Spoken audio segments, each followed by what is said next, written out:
ஆண்டவரும் இரட்சகருமாகிய எங்கள் இயேசு கிறிஸ்துவின் உன்னதமான நாமத்தில் இந்த சத்திய வசனத்தில் இணைந்திருக்கிற இந்த தொலைக்காட்சி நிகழ்ச்சியில் இணைந்திருக்கிறவர்களும் கேட்டுக்கொண்டும் பார்த்து கொண்டும் இருக்கிற எல்லாருக்கும் எங்களுடைய அன்பின் வாழ்த்துக்கள் சத்திய வசன ஊழியக்காரருடைய சார்பிலும் என்னுடைய சார்பிலும் நான் தெரிவித்துக் கொள்கிறேன். இன்றைக்கு நாங்கள் ஒரு அவசர உலகுக்குள்ளே நாங்கள் அகப்பட்டிருக்கிறோம்ங்கிறது தெரியாமலே அகப்பட்டிருக்கிறோம் இல்லையா? யுத்தங்களும் யுத்த செய்திகளும் எங்களை பயமுறுத்தி கொண்டிருக்கின்றன. நாளாந்த வாழ்க்கை முறைகள், நெருக்கடிகள், பொருளாதார பிரச்சனைகள் என்று ஏராளமான நாங்கள் நெருக்கப்படுகிறோமே என்று தெரியாமலேயே நெருக்கத்துக்குள்ளே நாங்கள் அகப்பட்டிருக்கிறோம்ங்கிறது மிகவும் துக்கமான காரியம். வாழ்க்கையே கேள்விக்குறியாக்கி விடுகிற ஒரு சூழ்நிலைக்குள்ளே இன்றைக்கு உலகம் மட்டுமில்லை, கிறிஸ்தவர்கள் நாங்களும் எல்லா மனுஷரும் அகப்பட்டிருக்கிறோம் என்று சொன்னால் மிகையாகாது. ஆனால் இன்னும் ஒரு பக்கம் ஒன்று இருக்குது. எங்களுடைய உள்ளான வாழ்க்கை ஏராளமானவர்கள், இது பொதுவானது, வெளி வாழ்க்கை எல்லாருக்கும் பொதுவானது. எங்களுடைய தனிப்பட்ட உள்ளான வாழ்க்கையில் ஏராளமான மக்கள் இன்றைக்கு உடைந்து நொறுங்கி வலிகளோடு இருக்கிறார்கள் என்றால் உங்களால் அதை ஏற்றுக்கொள்ள முடியுமா? நம்மளை சுற்றி இருக்கிற மக்களுடைய கிட்டத்தட்ட நான் உணர்கிறேன் கிட்டத்தட்ட 80% மேலானவர்கள் மிகுந்த வலிகளுக்குள்ளே வாழ்ந்து கொண்டிருக்கிறார்கள். இந்த தியான நேரத்தில் இணைந்துள்ள எங்களில் எத்தனை பேர் வலி வேதனையோடு வாழ்கிறீர்களோ நான் அறியேன். இன்றைக்கு நிச்சயமாக இந்த தியான வேளை உங்களுக்கு ஒரு ஆறுதலை அல்ல, ஒரு நம்பிக்கையை கொடுக்கும் என்று நான் கர்த்தருக்குள்ளே நம்புகிறேன். உங்களுக்கு எல்லாருக்கும் முத்து தெரியும், பேள். எங்களுக்கெல்லாம் அதை வேண்டவோ எங்களுடைய ஆபரணங்களை அதை பதிக்கவோ எங்களுக்கு முடியாத, என்னென்னா அவ்வளவு விலை உயர்ந்த சாமானது.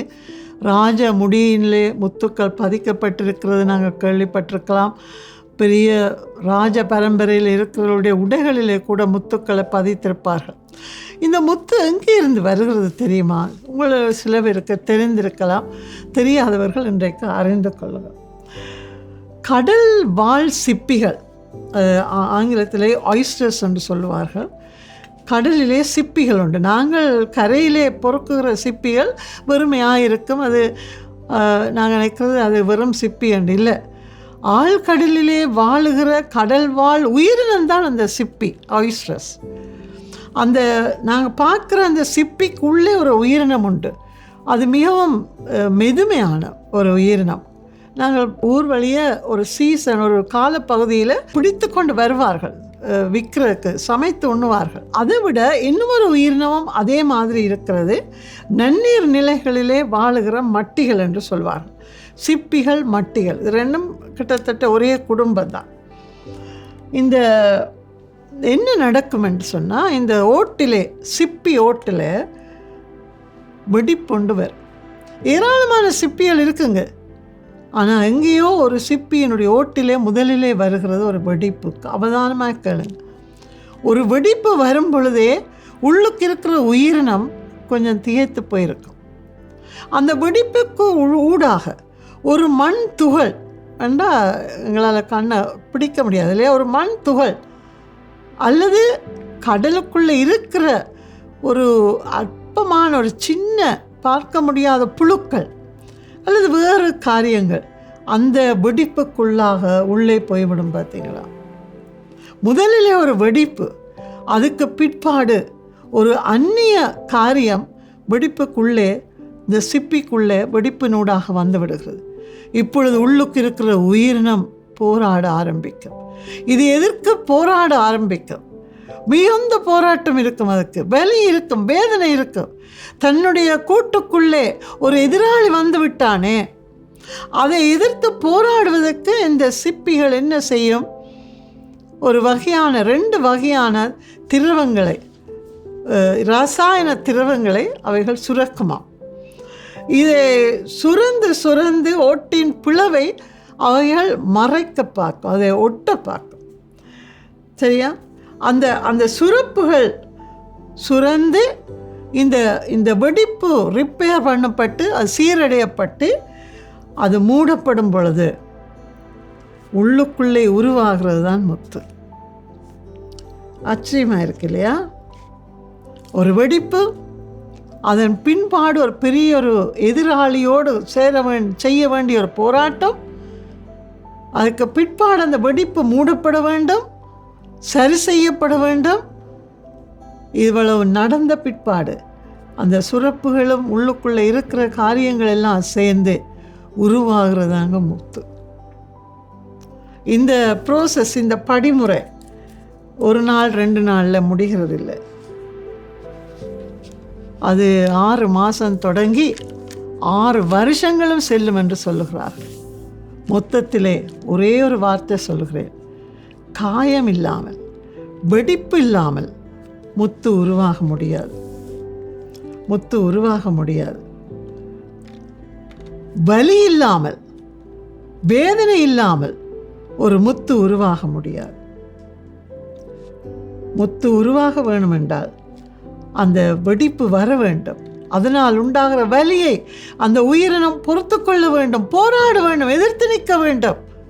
இதுதாங்க முத்து. அந்த முத்துக்கு எவ்வளவு பெருமதி தெரியுமா? இன்னும் ஒரு காரியத்தில் நீங்கள் யோசிச்சு பாருங்கள். ஏராளமான சிப்பிகள் இருக்கும், ஆனால் ஒரு சிப்பியில் ஒரு முத்து அதிகமாக, எல்லா சிப்பிகளிலும் முத்து உருவாகாது. எந்த சிப்பியில் வெடிப்பு வருதோ, வலி வருதோ, அந்த சிப்பிக்குள்ளே தாங்க முத்து உருவாகுது. இப்போ சொல்லுங்கள், எங்களுடைய வாழ்க்கையில் நாங்கள் எதிர்கொள்ளுகிற வலிகள், வேதனைகள் எல்லாம் கர்த்தர் மேல் வைத்திருக்கிற கோபத்தின் விளைவுகளா? இல்லைங்க, ஆசீர்வாதத்தின் ஊற்றுக்கள் என்று அவங்களால் ஏற்றுக்கொள்ள முடியுமா? யோசேப்பு என்ற ஒரு மனுஷனை நாங்கள் சந்திக்கிறோம் ஆதியாகமத்தில். அவன் அடையாத வேதனை இல்லை. சின்ன வயசில், வாலிப வயசுலேருந்தே புறக்கணிக்கப்பட்டு, சகோதரர்களால் வஞ்சிக்கப்பட்டு, விற்கப்பட்டு, இங்கேயோ போய் ஈத்து தேசத்தில் அடிமையாக இருந்து, செய்யாத குற்றத்துக்கு சிறைவாசத்துக்கு போய் கிட்டத்தட்ட 17 வயசுல இருந்து 30 வயசு மட்டும், எத்தனை வருஷம் கணக்கு பாருங்கள். அவன் அனுபவிக்காத வேதனைகளே இல்லை. இறுதியிலே அவன் அந்த எந்த எகிப்து தேசத்தில் அடிமையாக விற்கப்பட்டானோ அதிபதியாக உயர்த்தப்பட்டான். அங்கே அவனுக்கு ஒரு திருமணம் முடித்து ஒரு பிள்ளை பிறக்கும் பொழுது, வேதத்தில் இருந்து வாசிக்கிறேன் கேளுங்கள். ஆதியாகமம் 42ஆம் அதிகாரம் 52ஆம் வசனத்தில் யோசேப்பு இப்படி சொல்கிறார், நான் சிறுமைப்பட்டிருந்த தேசத்தில் தேவன் என்னை பலுக பண்ணினார் என்று சொல்லி இளையவனுக்கு எப்ராயிம் என்று பெயரிட்டார். எந்த தேசத்திலே யோசேப்பு சிறுமைப்படுத்தப்பட்டாரோ, அந்த சிறுமையை அவர் பொறுத்திருக்காவிட்டால், அந்த சிறுமை கூடாக அவர் உத்தமத்தோடு வாழ்ந்திருக்காவிட்டால், தேவனை பற்றி பிடித்திருக்காவிட்டால், கர்த்தரால் அவரை உயர்த்தி இருக்க முடியாது. பிரியமானவர்களே, நமக்கு வருகிற ஒவ்வொரு வேதனை, சோதனை, வலிகள் எல்லாமே தேவனுடைய உருவாக்குகிற ஆயுதங்கள்ங்கிறதை மறந்து போகாதீங்க. காயம் இல்லாமல் முத்து இல்லை. எல்லாராலும் அருவருக்கப்படுகிறதும், தள்ளி வைக்கப்பட்டதும், யாரும் நோக்கி பார்க்காததுமான சிலுவை இயேசு கிறிஸ்து அதில் அறையப்பட்டபடியினாலே இன்றைக்கு அந்த சிலுவைக்கு ஒரு மகிமை கொடுக்கப்பட்டதை பாருங்கள். என்னுடைய வாழ்க்கையில் நாங்கள் அனுபவிக்கிற எதை குறித்தும் கவலைப்பட வேண்டாம். அந்த ஏராளமான சிப்பியிலே ஒரு சிப்பி தான் வெடிச்சதுங்க, அதுக்குள்ளாக முத்து வந்துச்சு. எனக்குள்ள ஒரு முத்தை உருவாக்கணுமெண்டா நான் அடிக்கப்பட வேணும், வலி இருக்கும். கர்த்தருக்குள்ளே நீடிய பொறுமையோடு காத்திருக்கும் பொழுது நான் ஒரு முத்தாக வருவேன். நீதிமொழியில் ஒரு வசனம் ஞாபகம் வருகிறது, முத்துக்களிலும் விலை உயர்ந்தவள் குணசாலியான ஸ்திரீ என்று சொல்லி. இந்த முத்து இப்படி உருவாகுமெண்டா நாங்கள் குணசாலிகளாக, ஆணோ பெண்ணோ, கர்த்தருக்குள் குணசாலிகளாக ஆக்கப்பட வேண்டும் என்று சொன்னார். வெடிப்புகள் வரட்டுமே, வலி வரட்டுமே, அதை தாங்குகிற கிருபையும் கர்த்தர் எங்களுக்கு தருவார். அந்த முத்து வெளிப்படும் பொழுது ஆச்சரியமாக இருக்கும், அதுக்கு விலை மதிப்பே கிடைக்காது. இப்போ என்ன சொல்லுவோம்? கர்த்தருக்கு நன்றி சொல்லுவோமா?